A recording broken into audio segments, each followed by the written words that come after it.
Hola, ¿qué tal? ¿Cómo estáis? Soy Francesc Sánchez y os doy la bienvenida al espacio de entrevistas y conversaciones del Inconformista Digital.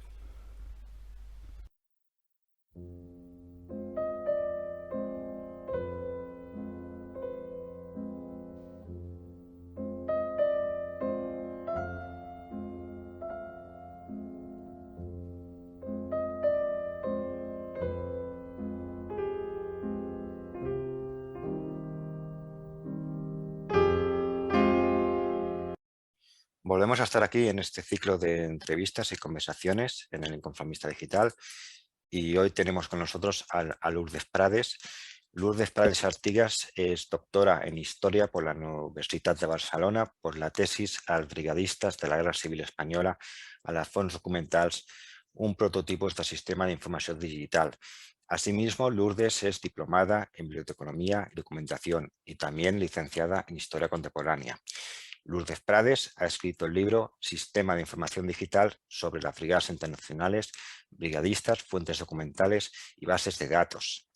Ha participado en la obra colectiva La batalla de l'Ebre, un riu de sang, coordinada por Josep Sánchez Cervelló y por Pere Clua Micola. Ha participado también en otra obra colectiva que se llama La Guerra Civil Española, una visión bibliográfica, dirigida por Ángel Viñas y Juan Andrés Blanco. Y finalmente ha participado en otra obra colectiva que se llama Hasta pronto, Amigos de España, las brigadas internacionales en el 80 aniversario de su despedida de la Guerra Civil, 1938-2018, coordinada por Francisco Alia Miranda, Eduardo Higueras y Antonio Selva. Lourdes es responsable de la biblioteca del Pabellón de la República, que forma parte del CRAI, és a dir, el Centre de Recursos per l'Aprenentatge i la Investigació de la Universitat de Barcelona, y también del CIPBRIN, Sistema de Información Digital sobre las Brigadas Internacionales, Brigadistas, Fuentes Documentales y Bases de Datos. Lourdes Prades, por último, pronto publicará un libro que se llama, un libro junto a Ramón Naya que se llama Hablamos diferentes idiomas pero una misma lengua, multilingüismo y pedagogías y las brigadas internacionales. ¿Qué tal estás, Lourdes? Molt bé, aquí, esperant parlar una estoneta, hablar con vosotros un ratito. Muy bien, Lourdes, pues voy a hacer, si te parece, una pequeña introducción de qué es esto del Pabellón de la República, el Pabellón de la República, y vamos a hablar un poco de qué tenéis ahí, qué es lo que hacéis y en qué proyectos estás. ¿Te parece bien? Me parece bien. Pues vamos allá. En la página web del Pabellón de la República podemos leer que el CRAE Biblioteca del Pabellón de la República se considera uno de los archivos biblioteca más importantes del mundo sobre la Segunda República, la Guerra Civil, el exilio, el franquismo y la transición española. El archivo del CRAE Biblioteca Pabellón de la República, que forma parte del patrimonio bibliográfico y documental de la Universidad de Barcelona, está integrado por las colecciones de esta misma universidad y de la Fundación Figueras, y a partir del 1996 por el material que se va incorporando a través del CRAE. La biblioteca también tiene un fondo importante sobre sovietismo y sobre historia política internacional del siglo XX, especialmente relevante en relación con la Segunda Guerra Mundial. Por todo esto, como decíamos, vamos a hablar con Lourdes Prades del Pabellón de la República, del CIPBRIN, de los proyectos en los que está ahora trabajando y en qué forma converge todo esto con la historia y la sociedad en la que hoy vivimos. Lourdes, ¿qué es el Pabellón de la República? Bueno, el pabellón de la República, donde está ubicada la biblioteca, es la réplica del pabellón que en el año 1937 se construyó en París con motivo de la exposición internacional. Al lado del pabellón soviético, al lado del pabellón alemán, estaba el pabellón español en plena Guerra Civil Española, el año 1937. Y bueno, con todo lo que conlleva pues a nivel de denuncia de lo que estaba sucediendo en España, pues eso de construir ese pabellón en París. Entonces, en el año 1992, con motivo de los Juegos Olímpicos en Barcelona, se decidió pues, hacer la réplica del edificio en el barrio de la Vall d'Hebron, en la zona de Montpau, que al principio, durante los Juegos Olímpicos, pues tuvo allí actividades relacionadas pues, con los Juegos, era muy cerca de lo que era la ciudad de los periodistas, pero después quedó en desuso hasta que finalmente se firmó un convenio entre la Universidad de Barcelona el Ayuntamiento de Barcelona, y en ese momento la Fundación Figueras. La Fundación Figueras es una fundación privada, pero que el presidente de esta entidad pues tenía pues un especial interés en todo lo que era el estudio de la historia contemporánea y construyó una biblioteca sobre materiales de historia contemporánea. Entonces, esta persona ya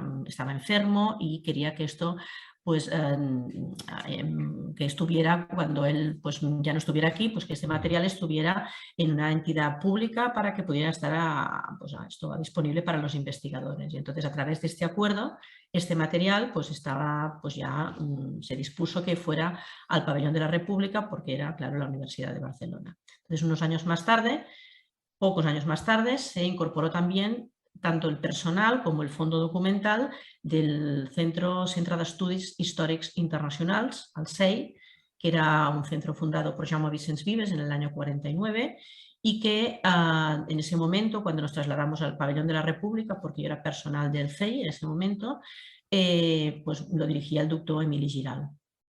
Y entonces allí el Pabellón de la República actualmente, como bien has dicho, constituye pues un fondo de los más importantes que hay en relación al periodo de la Segunda República, la Guerra Civil, el exilio, la transición, el franquismo, movimientos sociales, movimientos políticos, sindicales, etc.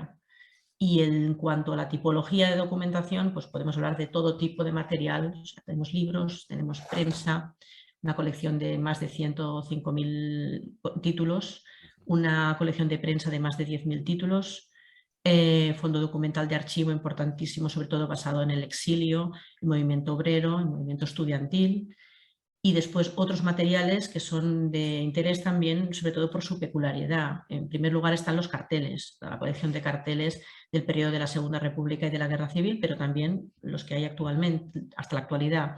Después tenemos un interesante fondo documental sobre el papel moneda, que es el papel que se utilizaba durante el periodo de la guerra y que tenía pues una emisión local. O sea, para cada población tenía su propio papel moneda. Tenemos adhesivos, tenemos insignias, chapas, banderines, para que veáis un poquito la variedad que tenemos de material. Esto es el Pabellón de la República. Bueno, hemos visto su origen, hemos visto lo que tenéis allí. ¿El Pabellón de la República es accesible para todo el mundo? Sí. Es una biblioteca accesible es una biblioteca de la Universidad de Barcelona, la definimos como una biblioteca patrimonial de la Universidad de Barcelona. De hecho, no es una biblioteca vinculada única y exclusivamente a una facultad, como es la mayoría de bibliotecas universitarias, porque tiene acceso a cualquier disciplina, o sea, tiene documentación que podría ser interesante para estudiantes de historia, pero también para estudiantes de ciencias de la educación, para estudiantes de ciencias políticas o para cualquier otra disciplina, de filología, etcétera. Y nosotros no solo es que además sea accesible a todo el mundo, sino que nosotros precisamente potenciamos que sea accesible a todo el mundo. O sea, la semana pasada justo firmamos un acuerdo con el Salesians de una escuela de Mataró. Tienen un grupo de estudiantes de segundo bachillerato, o sea, estamos hablando de gente de 17 años, que tienen un grupo de excelencia. Y entonces ese grupo pues hemos pactado 2 sesiones, una primera formativa, y el día 8, la semana que viene, ya vienen a trabajar con un material nuestro y colaborar con tareas que nosotros hacemos gestionando documentación, catalogando material, etc. O sea que nos gusta tener gente de todas las edades y de todas las... cualquier persona tiene acceso al Pabellón de la República. Bueno, esto que me estás diciendo, ¿no? O sea, me lleva a decirte un poco, ¿no? ¿Qué podría encontrar un joven investigador que está ahora mismo en bachillerato o en la universidad en el Pabellón de la República? O sea, explícanos un poco qué... Mira, nosotros, yo me gusta mucho siempre hablar como un poco de antecedentes o qué nos lleva a, ¿no? Entonces, por ejemplo, nosotros tenemos muchísimos estudiantes mira, el otro día lo comprobé por un tema que no tiene nada que ver. Hace 16 años que tenemos estudiantes en prácticas en la universidad, en el Pabellón de la República, ¿vale? Son estudiantes universitarios de grado o de máster, no solamente de la Universidad de Barcelona, también tenemos estudiantes, o hemos tenido estudiantes de la Universidad Rovira i Virgili, de la Universidad Autónoma, de la Universidad de Torino, de la Universidad de Bolonia. Quiero decir que son gente que tienen un interés para venir a esta biblioteca y entonces una vez han acabado las prácticas o mientras las están haciendo, se dan cuenta de que es una mina esa biblioteca y entonces Claro. su trabajo de investigación lo hacen en relación al fondo documental. Ujú. Y, por ejemplo, un caso, una chica que era una estudiante de grado de la Rovira i Virgili, que empezó a trabajar con nosotros, con el proyecto, que después hablaremos, con el proyecto de las brigadas internacionales, y entonces en un momento dado empezamos, bueno, con la ayuda, pues evidentemente nuestra, pero empezamos a encontrar documentación relacionada con las mujeres que estuvieron en las brigadas internacionales, sobre todo en el tema sanitario, en hospitales de aquí de Cataluña, por ejemplo en el Hospital de Sagaró, que participaban de tareas pues, cotidianas, ¿de acuerdo? Entonces, ella encontramos información relacionada con estas mujeres en el archivo soviético y entonces dijo, hombre, esto da para hacer un trabajo de grado. O sea, hizo un trabajo de grado tan excelente que el título es Doblemente olvidadas, mujeres españolas en las brigadas internacionales, que bueno, tuvo un premio este trabajo y además la Rovira i Virgili se lo publicaron. Pero es que es tan bueno el libro que se lo están ahora, bueno, lo vamos a publicar o se va a publicar en Albacete, que en Albacete es donde estaba está el centro de documentación de las brigadas internacionales. Sí, sí. Quiero decir que un poco, no sé si con este ejemplo te he explicado un poco lo que tú me preguntabas de decir, ¿qué puede encontrar un investigador? Claro, sí, sí, ¿Vale? O sí. sea, hay la gente que viene, investiga y sabe muy bien lo que quiere. Vengo aquí a investigar pues, el movimiento del exilio, o viene a investigar la transición, o el movimiento sindical, lo tiene muy claro. Pero hay gente que bueno, le despierta el interés el hecho de estar con nosotros un tiempo y trabajar con ese material y a partir de aquí hace su trabajo en este caso, de jóvenes investigadores. No sé si he contestado lo que tú me preguntabas. Sí, perfectamente. Es una biblioteca de archivo que se brinda a la investigación. Vale, si te parece, vamos a pasar al CIPRIN, luego volveremos a los archivos, volveremos a la biblioteca. Y me gustaría comentarte, o sea, preguntarte qué es el CIPRIN, ¿no? Que el Sistema de Información Digital son las brigadas internacionales, brigadistas, fuentes documentales y bases de datos. ¿Y por qué razón decidiste, ¿no? iniciar este proyecto, ¿no? A ver, el proyecto, como bien has comentado tú al principio, bueno, el proyecto es mi tesis doctoral materializada en proyecto, pero os voy a explicar un poquito la historia. O sea, yo tengo formación híbrida, formación como especialista en archivos y bibliotecas, o sea, bibliotecaria y documentalista, y formación de historiadora, hice el doctorado en historia también.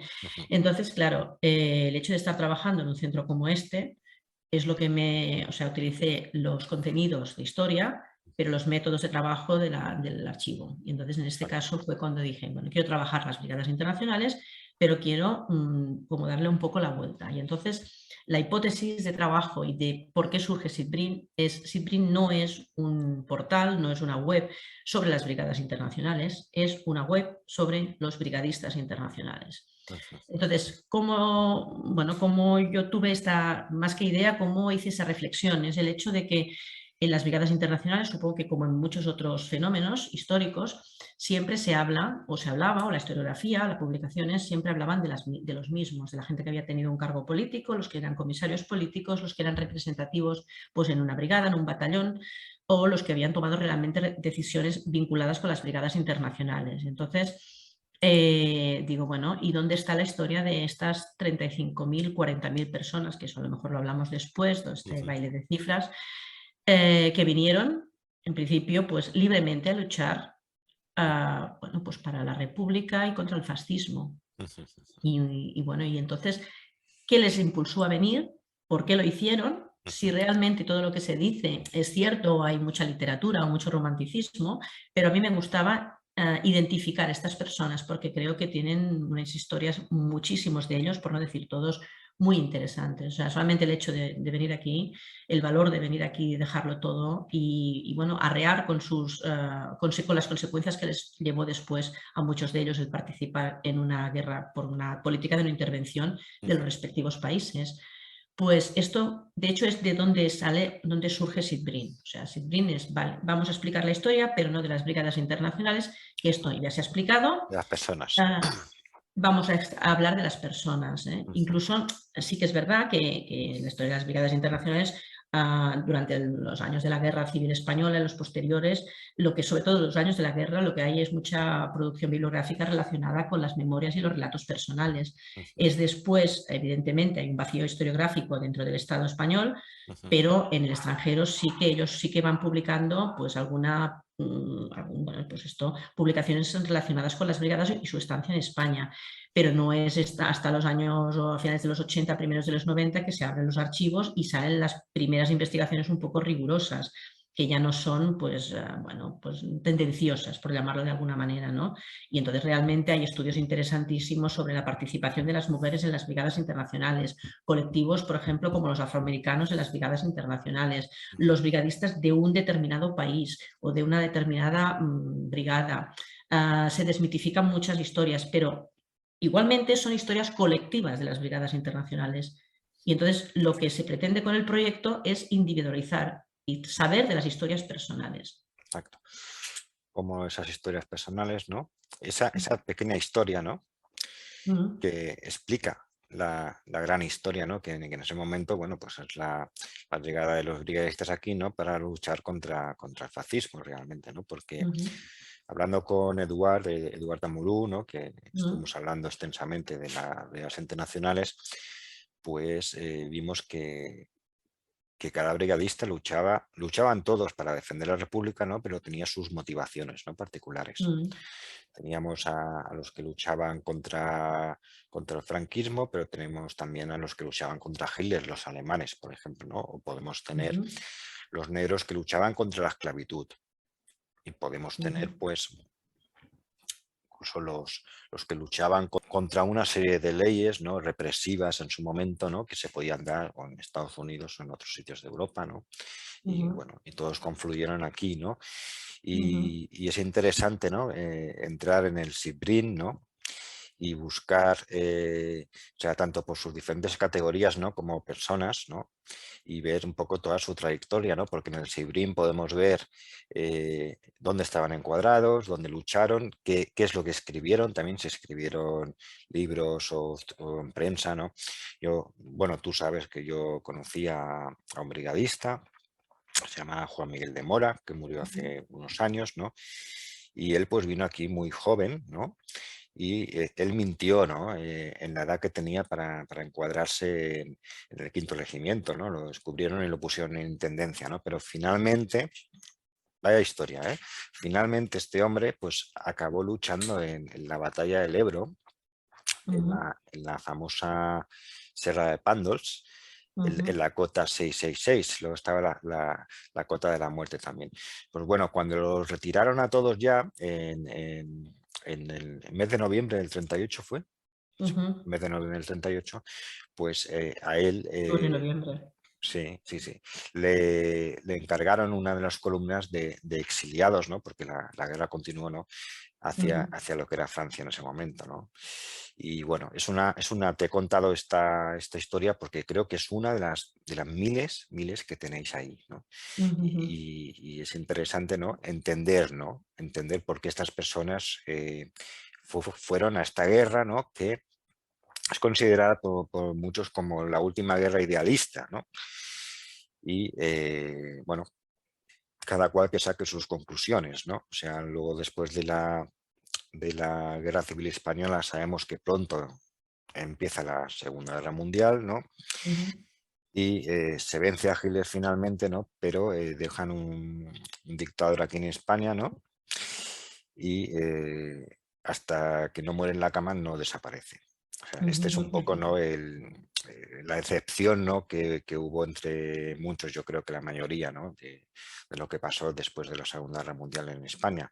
Pero la entrevista te la estoy diciendo a ti, te estoy aquí contando una historia. No, no, hombre, se tiene que contextualizar Se tiene que contextualizar, me parece correctísimo. Y yo me gustaría que... Dime. De hecho, no, digo, de hecho muchos de ellos, porque, a ver, alguna publicación que he hecho en relación precisamente a la batalla del Ebro, Sí. cuando deciden un poco, pues, que mejor que se marchen los brigadistas, porque así de esta manera también a lo mejor pues dejan de bombardear los alemanes y los italianos, cosa que no hicieron evidentemente, no. Pues muchos se marchan bueno, a que no quieren marcharse, o sea, no quieren, porque ellos han venido a luchar por esto y se marchan con un sabor agridulce en la boca. Dicen, bueno, ¿por qué me tengo que ir? De hecho, muchos de ellos se quedaron aquí, que muchos después estuvieron encarcelados y muchos otros estuvieron en los campos de franceses. Quiero decir que no quisieron marcharse la mayoría porque no habían culminado con el objetivo. De hecho, la batalla del Ebro hubiera sido mejor evitarla porque ya se veía que eso iba a ser un desastre. Es decir, no, hay un brigadista que lo dice muy claro, dice, no fue una derrota, fue un desastre. Y es que es así, porque allí diezmó muchísima gente. Recuerda, querían retirar, ¿no?, los brigadistas, ¿no?, con la ilusión, ¿no?, de que iban a retirar a los italianos y a los alemanes, pero no sucedió así, ¿no? Porque No. se dio el Pacto de Múnich, recuerda el Pacto de Exacto. Múnich, ¿no? Y con el tema de los Sudetes y bueno, y la anexión de Austria, ¿no?, los Sudetes checoslovacos, ¿no? Y es importante ver que acaban en los campos de concentración muchos, en los que se montan en el sur de Francia, pero luego acaban enrolándose, muchos de ellos también, en lo que es la resistencia francesa y el maquis, que el maquis durará. El maquis durará. Nosotros esto en SITBRIN lo tenemos en cuenta, o sea, cuando hacemos la trayectoria de vida de cada uno de los brigadistas, tenemos en cuenta también qué le sucedió después de la Guerra Civil Española. Nosotros, a ver, como hemos comentado, o sea, el proyecto no es solamente mi formación híbrida, sino que el equipo que formamos tenemos todos formación híbrida, con también la mayoría somos historiadores y también del ámbito de los archivos y las bibliotecas.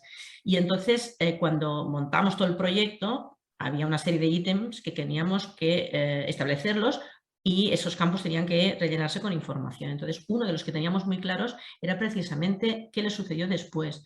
Es decir, si participaron en la Segunda Guerra Mundial, si estuvieron en movimientos de resistencia, si volvieron a sus países respectivos, sobre todo los de la órbita soviética, y allí pues fueron represaliados duramente, como hay muchísimos casos. Es decir, lo que hemos comentado al principio, que las brigadas internacionales no es todo tan romántico como es, evidentemente. Muchísimos de ellos pues fueron duramente castigados. Bueno, de hecho, muchos de ellos fueron asesinados a su regreso a sus respectivos países, porque cuando estaban aquí se sospechó de ellos. Y bueno, yo muchas veces explico un ejemplo que no sé, bueno, lo explico ahora también porque parece así como estamos como entre amigos, lo explico porque es interesante. Mira, fui a hacer una presentación hace unos años en Albacete, lo que he comentado antes, donde está el Centro de Investigación de las Brigadas. Cuando acabé la presentación se me acercó un señor y bueno, viendo el proyecto y me preguntó, dice, oye, dice, mira, dice, mi abuelo, te puedo explicar muy poco de él porque era un brigadista alemán. Mi abuela era una señora de Albacete, se enamoraron y solo sabemos que en un momento dado, con mi abuela embarazada de mi padre, se fueron a Barcelona. Y una vez allí, mi abuela supo que un día su marido había desaparecido. O sea, él es como si desertara, porque desertó, ¿vale?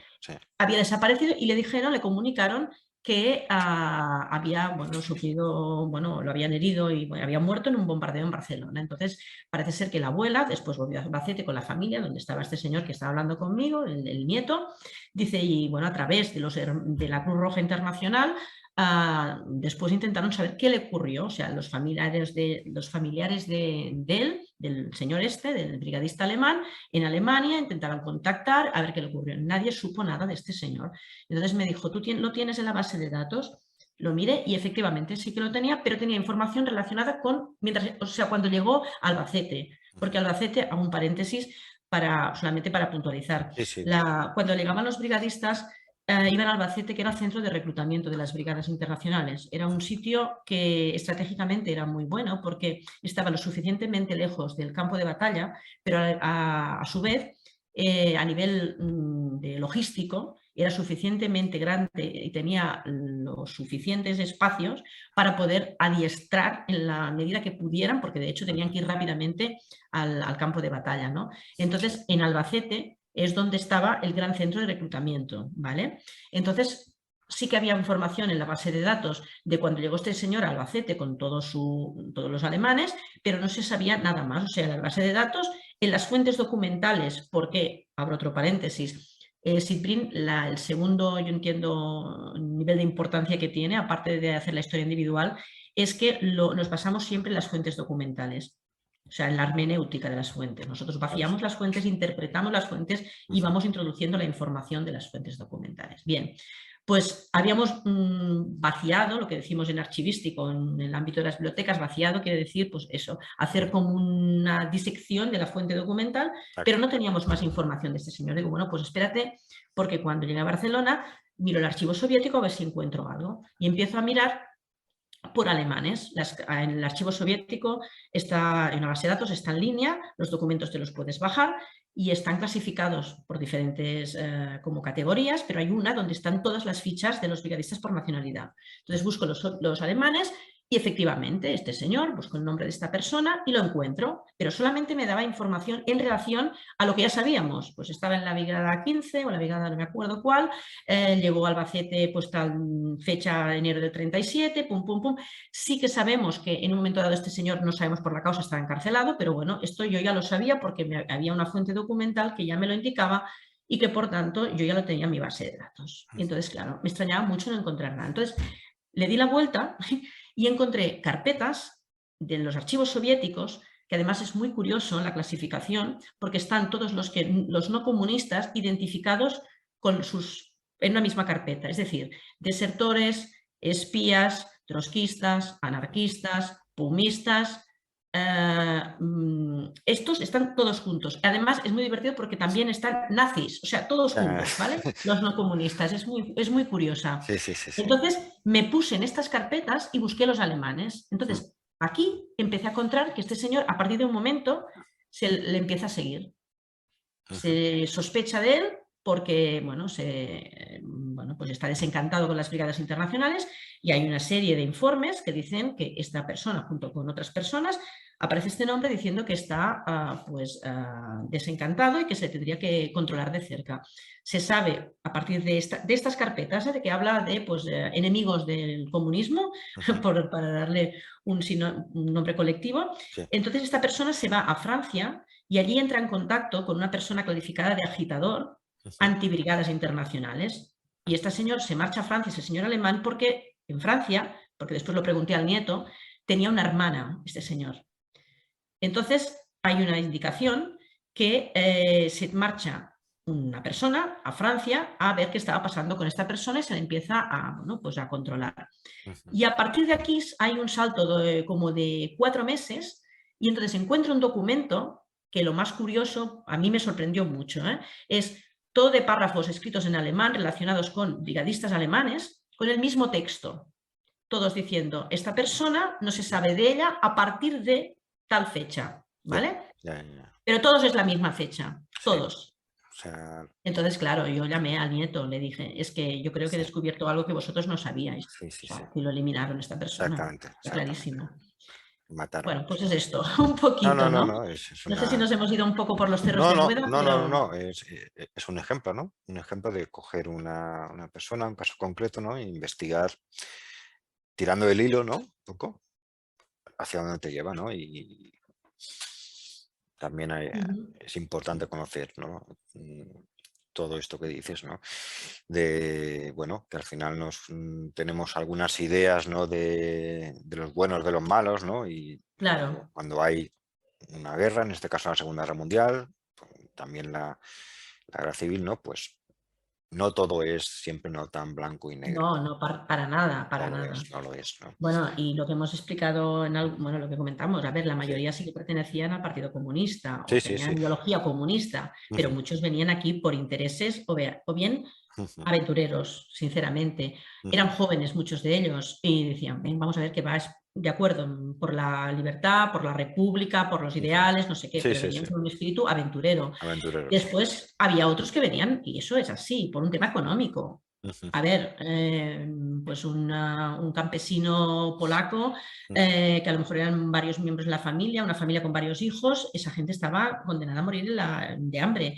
En el momento que van a una reunión que hay en su sindicato local o en el partido local y les dicen que en España se está luchando y que además cobrarán una cantidad de dinero si van a España, esta gente se van a España, que una vez llegan aquí, muchos duran 2 días porque no tienen formación ninguna. No son los soviéticos que eran militares profesionales o toda la gente que tenían algún cargo con comisarios políticos y gente con cargo militar y formación militar, ¿vale? Entonces, no todos los que vinieron eran comunistas de pro, de decir, vengo aquí porque lo tengo muy claro y voy a dar la vida si conviene, ¿no? Por esto, no, vinieron aquí una vez aquí y en la documentación del archivo soviético muchas veces lo dice, o sea, hay desertores, lo pone muy claro, está identificado, desertores, mala persona, borrachos, o sea, está identificado, o sea, gente, había de todo. Y a ver, por ejemplo, nosotros que tenemos relación con la gente que lleva el centro de documentación de las brigadas en Albacete, a ver, nos lo explican, o sea, para una ciudad como Albacete, que allí aterricen en ese momento, no sé qué cantidad, pero una cantidad importante de hombres de todo tipo, hablando no sé cuántos idiomas, a ver, para la gente que vive allí, una sociedad pues cerrada, castellana, conservadora, religiosa, pues fue un poco alarmante el tema, ¿eh? Claro, Quiero decir que nada es tan maravilloso como nos parece. No, o sea, un movimiento de personas y encima que van a acabar armadas, ¿no? Pues claro, claro. eso puede ser una disrupción. O sea, bueno, o sea, las motivaciones son varias, ¿no? Ni todos eran comunistas, ni todos eran buenas personas, había de todo. Y Ni todos eran extranjeros, que eso ni también todos es un eran poco... extranjeros, había también Hay españoles en las muchos brigadas. españoles había en Sí, las sí, sí. brigadas. Bueno, y también había extranjeros que no estaban encuadrados en las brigadas. O sea, había la doble, no contradicción, pero la diferencia. Había extranjeros que lucharon aquí con la República y se encuadraron en el ejército regular de la República y habían españoles que estuvieron encuadrados en las brigadas internacionales. claro. Eso, hay poca gente que lo sabe, pero sí que es así. Sí, sí, sí. No, y el tema de la represión que sufrieron después. Por los soviéticos, no solo por los Exacto. alemanes, no solo por los fascistas, sino también por los soviéticos, ¿no? Porque, o sea, todo lo que se opone, ¿no? Al planteamiento general, ¿no? que había en ese momento, ¿no? Por Stalin en la Unión Soviética, ¿no? Pues todos esos son los peligrosos y los apartamos, ¿no? O sea, da igual si es un nazi o es un brigadista, ¿no? O sea, los englobaban todos en el mismo saco.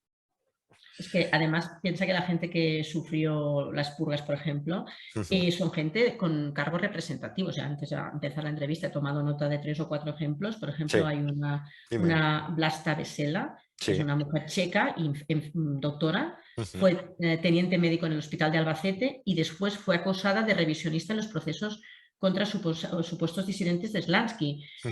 Y cuando se ve como engañada por sus propios compañeros, esta mujer se suicida en la cárcel.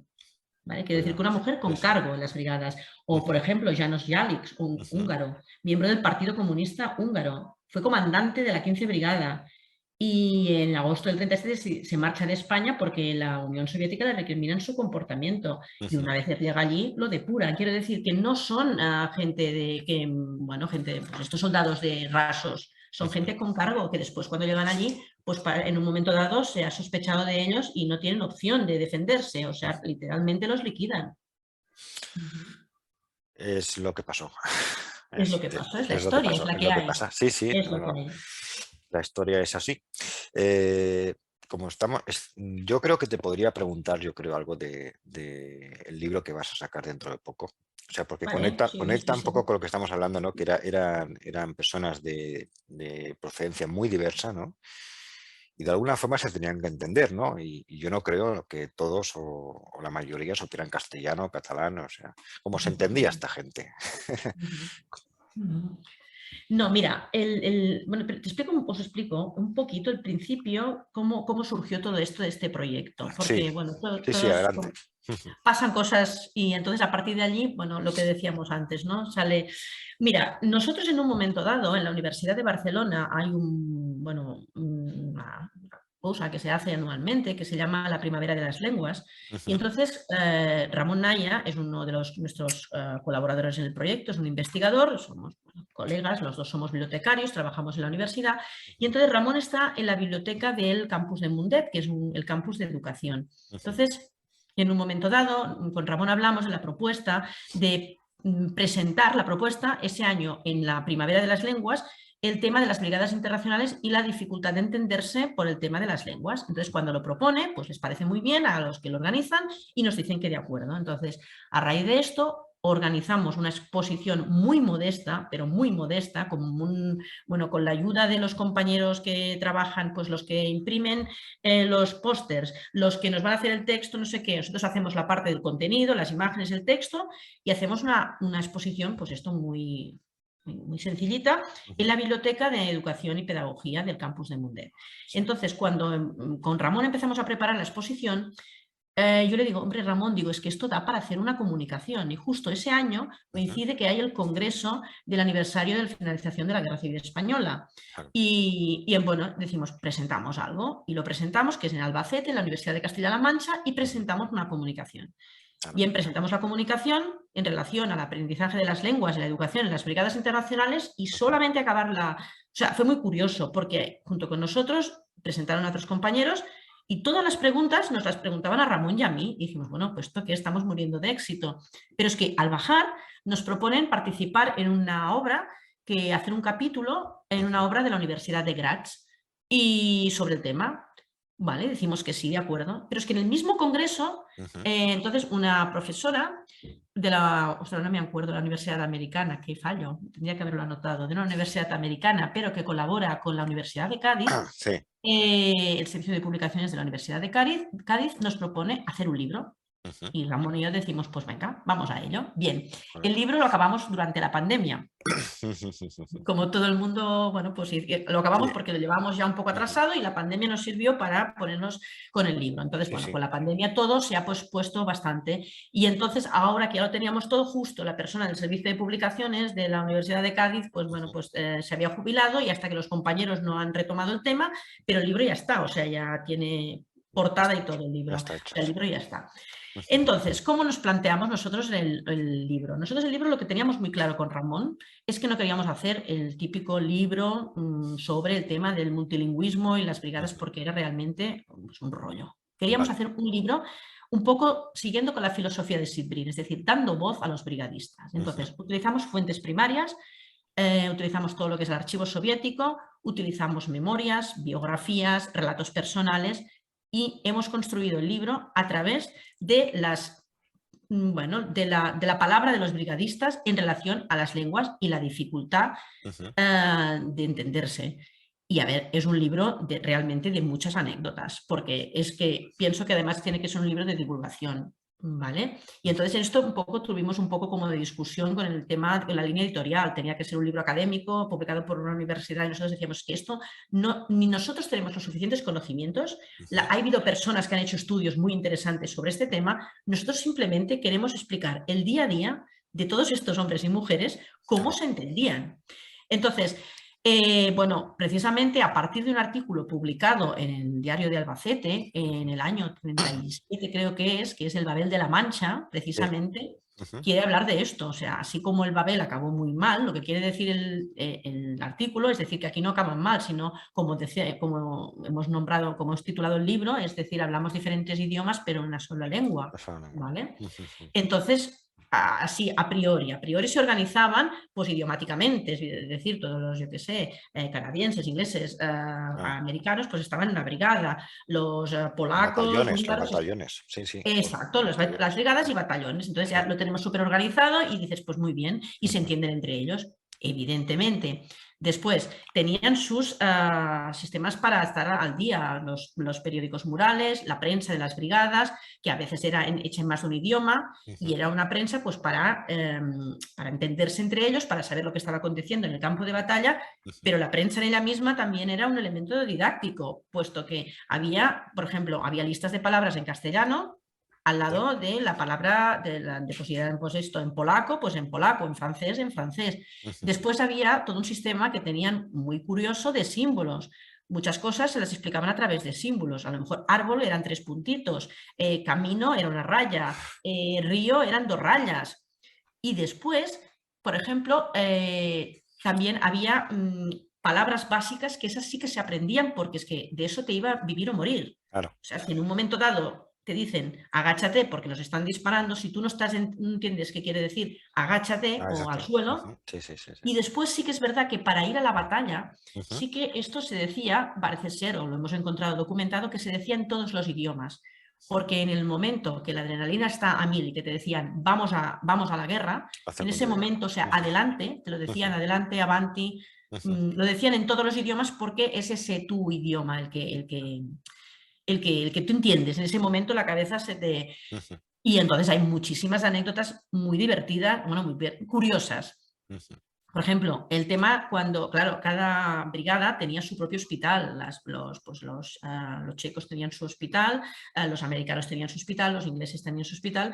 Pero claro, ¿qué pasaba si a ti te herían cerca del hospital de los franceses, pongamos, o de ujú. los ingleses, y tú eras checo, pues te ponían en ese hospital, ¿vale? Entonces, en ese hospital todo el mundo hablaba el idioma del hospital, o casi todo el mundo. Entonces, claro, hubo momentos de que, hay una anécdota que explicamos en el libro, de que suerte que tiene un herido, otro herido de la misma nacionalidad que él, que sabe el idioma del médico y le dice, oiga, que lo que le duele es esto, Te va porque la si vida, no, bueno, te va claro, la es que vida. es Ujú. muy complicado. Sí, Después, sí. otra cosa que también en el libro analizamos y que nos ha gustado mucho ver es Ujú, el tema de la relación con la población, o sea, una inmersión lingüística que hacen muchos de ellos, ujú, ujú. porque es el tema de, o sea, llegan a un pueblo y claro, lo tenemos que ver así, claro, llegan a un pueblo y son unos invasores, de hecho son unos bárbaros directamente. Ujú, Entonces, hay unas memorias que dicen que poco a poco se van haciendo con la población civil, ¿no? Pues porque pues, les echan una mano con las tareas, porque hay muchas horas que no están haciendo nada, están ociosos. Y ujú. entonces o bien están estudiando el idioma o están haciendo estos periódicos murales o bien ayudan a la población civil. Entonces, a la población civil, ¿cómo la ayudan? Pues pongamos, es una señora que está a casa con sus hijos, pues entonces le arreglan unos muebles o le arreglan cualquier cosa de la casa y a cambio pues la mujer les da pues de comer, normal. Pero después organizan, por ejemplo, concursos, organizan fútbol con los niños del pueblo, con los hombres del pueblo, que puede haber, los hombres que no estén en el frente, concursos de canciones, certámenes diversos, pero es muy curioso porque en unas memorias dicen que cuando realmente se los integran se sienten integrados, se sienten parte de esa gente, es cuando empiezan a hablar, por ejemplo, en este caso, en catalán o en castellano. Ujú. O sea, es muy curioso cómo el idioma es lo que determina que esa persona ya, vale, de acuerdo, ahora sí que ya me creo que no eres un bárbaro, que has venido aquí a luchar por mí, por la República, por la libertad.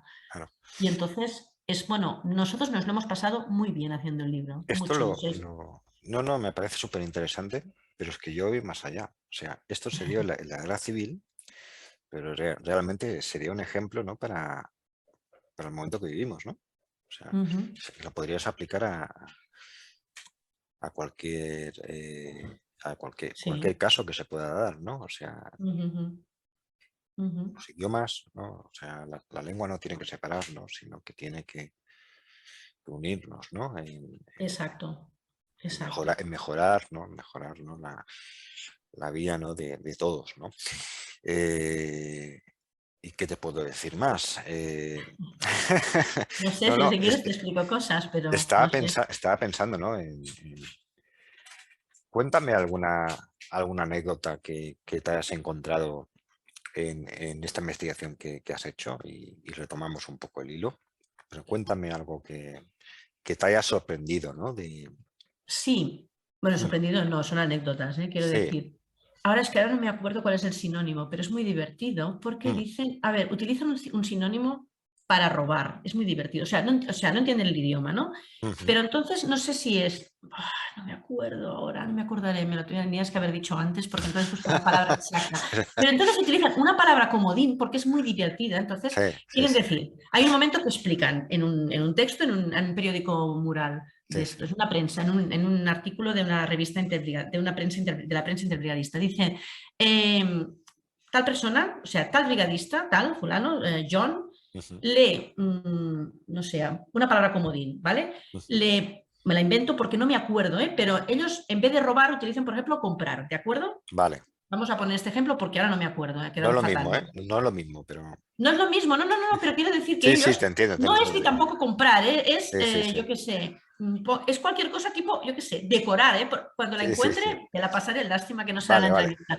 Pero ellos lo utilizan, entonces dicen, John le compró Ajá. la cantimplora a Peter y Sí, sí. Peter, como no tenía cantimplora, le compró los pantalones no sé, a William. Y Ya, ya, William, ya. ¿sabes? O sea, Sí, es muy sí, sí. divertido porque para no decir robar, porque se lo Sí, roban sí. directamente, Claro. utilizan esta palabra comodín que yo creo que cuando la están diciendo Ujú. ya saben que no es correcta, pero como no se acuerdan de cómo se dice robar o no lo quieren decir, Muy bien decir. pues utilizan una palabra comodín. Entonces lo encuentro muy curioso. Claro, Después también queda más explican. inofensivo y más inofensivo, ¿no? Sí, sí, sí, sí, sí, sí, sí, sí, sí, sí. Después explican perfectamente cómo tienen que hacer la gran, o sea, quieren hacer, me hace mucha gracia, la Ujú, formación en cadena, o sea, ya se ujú. aplica la formación en cadena. Sí, Es decir, aquellos que, porque claro, aquí se tiene que sumar otro problema, y es que la mayoría no es que no supieran el idioma, es que ujú. eran analfabetos. Analfabetos. Ujú, Claro, es que ya no es solamente, claro, ¿cómo enseñas un idioma a una persona que es analfabeta y que ujú, sabe 4 palabras de su propio idioma?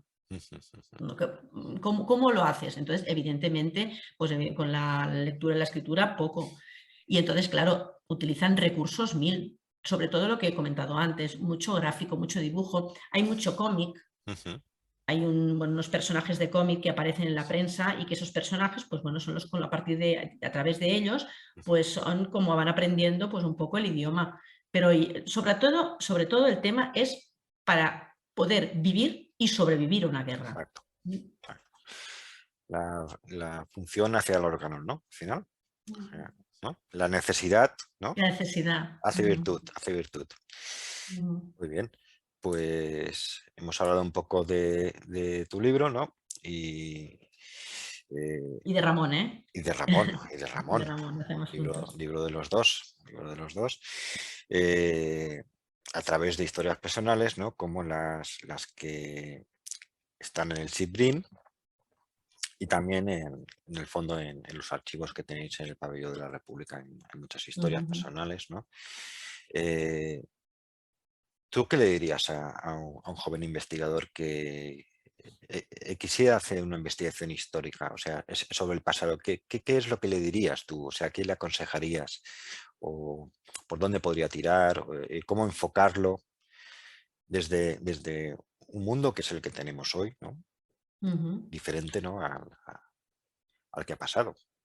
Yo le diría que, a ver, que es un poco lo que les comento a los estudiantes que tenemos en prácticas, ¿no? Mm, Porque un poco te dicen, mira, estoy haciendo historia, pero yo sé que de esto no me voy a ganar la vida, ¿no? Dices, ujú. bueno, pues a lo Sí, sí. mejor sí, a lo Ujú, mejor sí. Mira, precisamente estudiantes de historia que hemos tenido nosotros, que un poco hay esta idea, ¿no? Que si eres estudiante, si has estudiado historia, la historia no sirve para nada, ¿no? ujú. No es cierto, no es cierto. La historia sirve, la historia, no voy a decir eso tan dicho de que sabiendo la historia no repetiremos los Los errores, errores, porque sí. está clarísimo, estos días lo podemos ver, que no es ¿Repetimos? así. Ujú, sí. No es así. Yo creo que el tema es, para no repetir los Ujú, errores, es educación, educación y ujú, educación. ujú. ¿No? Sí. Pero sí, yo creo que se tiene que hacer investigación histórica, los jóvenes estudiantes tienen que trabajar con fuentes primarias, sobre todo, Ujú, insistir mucho en que trabajen en archivos, que utilicen las fuentes primarias, que analicen las fuentes, que no vean las cosas como hemos comentado antes, no son ni blancas ni negras, ujú. y que sepan interpretar y que sepan, pues esto, entrar en la hermenéutica de las fuentes, la interpretación, buscar comparar, buscar más, no creérselo todo, ¿no? Y entonces, bueno, pues que sí, que hagan investigación histórica. Y nosotros hemos tenido estudiantes de prácticas que después están trabajando, pues están trabajando de historiadores en editoriales, en Ujú. productoras de televisión, haciendo programas de televisión, Sí. documentando para exposiciones y para, bueno, para certámenes, para historias diversas. Es decir, Ujú. que vale la pena ser Claro, historiador, claro que vale la pena, te sirve a nivel personal, pero claro que más allá de ser profesor de historia, hay ujú. muchos otros campos en el ámbito de la historia y entonces esto me hace un poquito como de rabia pensar, bueno, he hecho historia, pero Claro. no me voy a ganar la vida de esto, ¿no? Esta Sí, es, esta es un poco la función de esta entrevista, ¿no? En parte, ¿no? Que tampoco yo me gano nada con esto, ¿no? Económicamente, pero la idea, bueno, primero decirte de que en una investigación histórica no hay que tener miedo. No hay que tener miedo y, en mi opinión, o sea, es un duro trabajo, ¿no? Y hay que mantener una regularidad, ¿no? En ese trabajo. Pero la idea que yo tengo un poco de la historia, ¿no? Es que no debería quedarse, ¿no? En un círculo pequeño, reducido de personas que son los que continuamente están estudiando la historia, ¿no? O sea, la historia debería ocupar que ya lo ocupa, ¿no? Pero un papel más importante, ¿no? En lo que son los medios de comunicación, las publicaciones.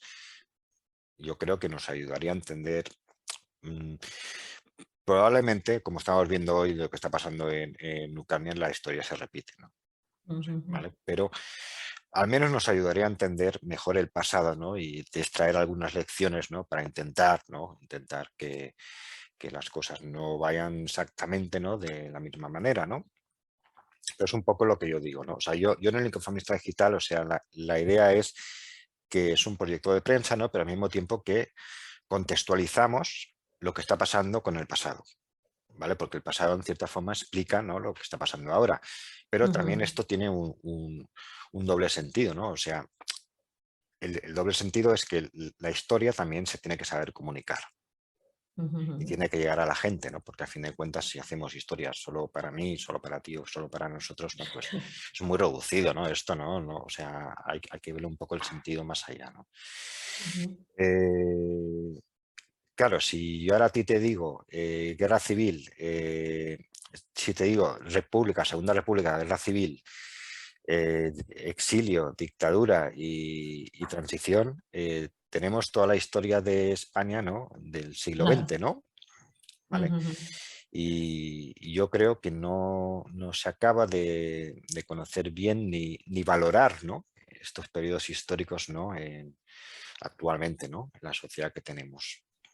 ¿Tú estás de acuerdo ujú. en esto? ¿O tú A ver, yo el problema que veo es que aquí Mm, no, bueno, no se hizo como, no hubo un acuerdo, ujú, llámale general, político, social, de interpretación de la historia. O sea, el ujú, problema es por qué continuamos con lo mismo, por qué ujú, continuamos con el tema de las fosas, con el problema de la ley de la memoria histórica, con ujú, el crecimiento del fascismo, con el Valle de los Caídos, ujú, con las mismas familias que controlan el poder político, económico, eclesiástico.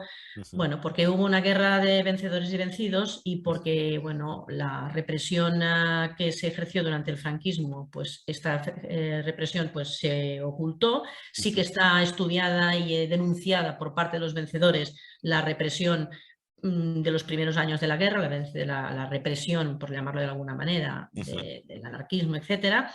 Pero claro, ahora cuando se ha intentado hacer bueno, pues este estudio, este análisis bueno, de los años del franquismo y todo lo que supuso el franquismo y la finalización, durante la finalización de la guerra también, ujú. pues claro, es esto, ¿no? Echar tierra encima, hay unos cuantos en unas cunetas, no nos Claro, interesa, no volvamos al pasado, y entonces, claro, esto es un estamos abriendo problema. heridas, ¿no? Estamos abriendo heridas otra Exacto. vez, ¿no? A ver, por muchos años que hayan pasado, si tú tienes a tu abuelo o a tu padre o a tu familiar en una cuneta, lo tienes en una cuneta. Y si los Ujú, causantes de ello son los mismos que te están diciendo, o los descendientes de ellos son los mismos que ujú, están diciéndote que te olvides de ello, pues evidentemente estas heridas no se van a cerrar nunca. No se van a cerrar nunca, nadie ha perdido perdón, ujú, nadie. ujú, No es necesario que sea tu generación quien lo ujú, hizo, pero puedes pedir perdón por ello. ujú, Claro, entonces esto es porque no se hizo una buena transición y no ujú. se hizo un buen acuerdo de análisis, de revisión, de gestión del pasado. Yo creo que este es el gran problema No hay un de los acuerdo últimos. de país Exacto. en torno al pasado que se dio en otros sitios, ¿no? Porque yo creo que en Alemania se hizo un Y trabajo, tanto. ¿no? Importante, ¿no? Ujú, ujú, No sé si, bueno, en otros países también se dio, ¿no? Pero bueno, ellos perdieron la guerra, ¿no? Y digamos que hicieron un proceso de desnazificación allí, ¿no? Importante, ¿no? Y también se dio en lo que era la antigua RDA, ¿no? Con el tema bueno, de la ocupación soviética que tuvieron, ¿no? En toda Europa del Este, ¿no? ujú. Y bueno, es un Bueno, tema y todo. también un Dime, poco dime. volviendo a enlazar con lo que decíamos antes de la Sí. educación, yo recuerdo cuando fui a Alemania y hace muchos años, Ujú, que me acuerdo que, o sea, en los museos siempre hay un ámbito ujú, dedicado al tema en este caso, pues Ujú, del nazismo, para ujú, la educación, para los niños. O sea, hay una visita obligatoria ujú. al museo y allí se les explica y allí hacen unas actividades y hay un espacio dedicado a que hagan esas actividades. Es como una asignatura obligatoria. Ujú. Aquí en España nadie hace una asignatura obligatoria sobre el Claro. franquismo o lo que supuso la represión No, no, no, no. franquista.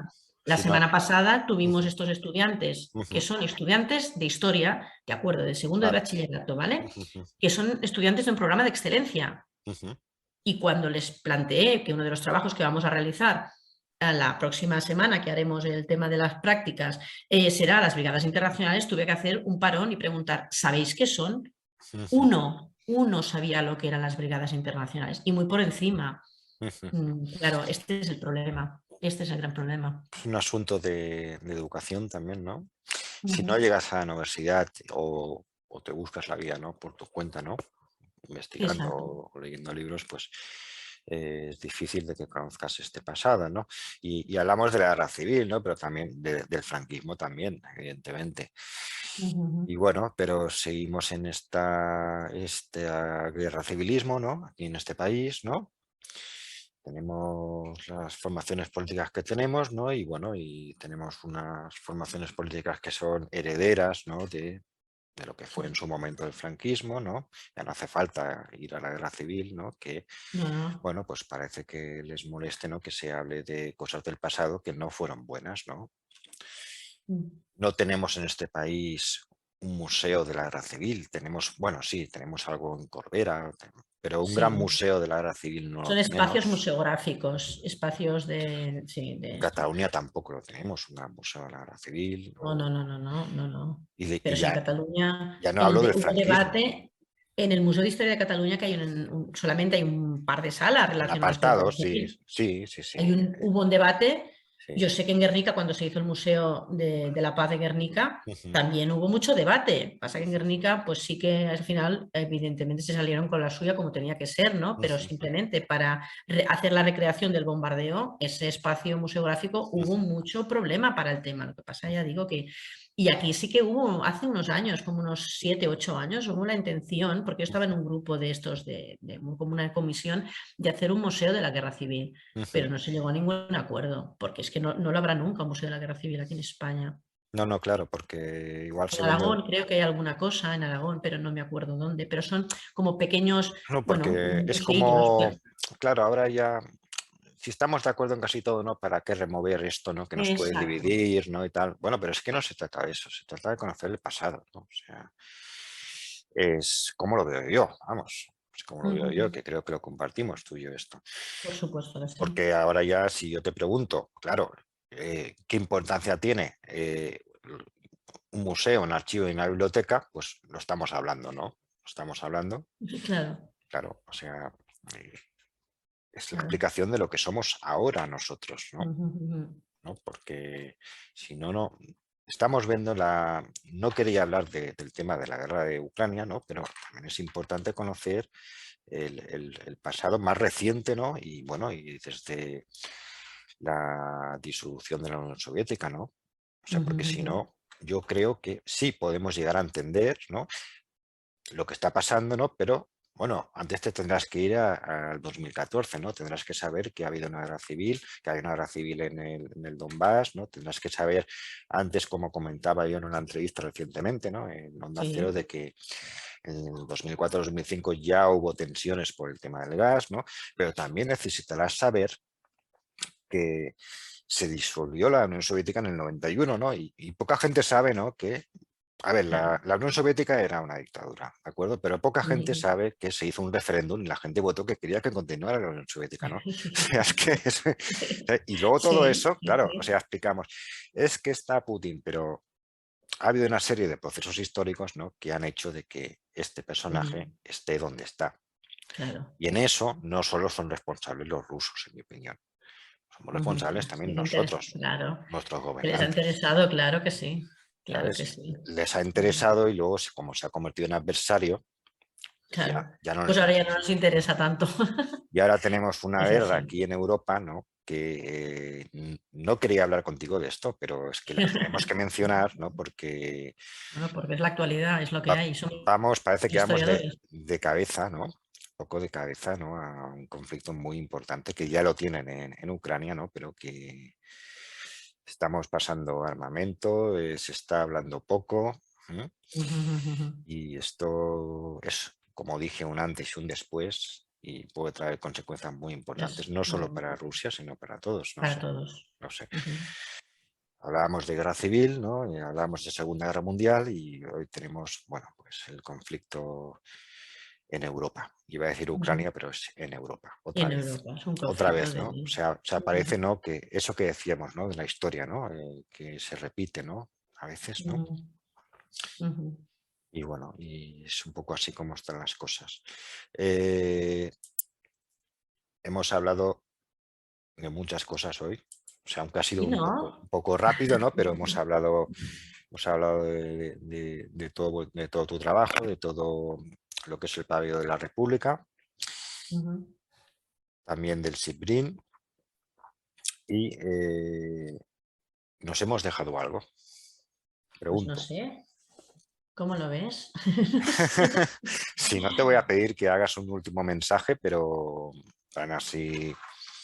No sé, a ver, un último mensaje, creo que ya más o menos lo hemos dicho todo. La necesidad de que existan archivos y bibliotecas como los del Pabellón de la República, por lo menos queda constancia, ¿no?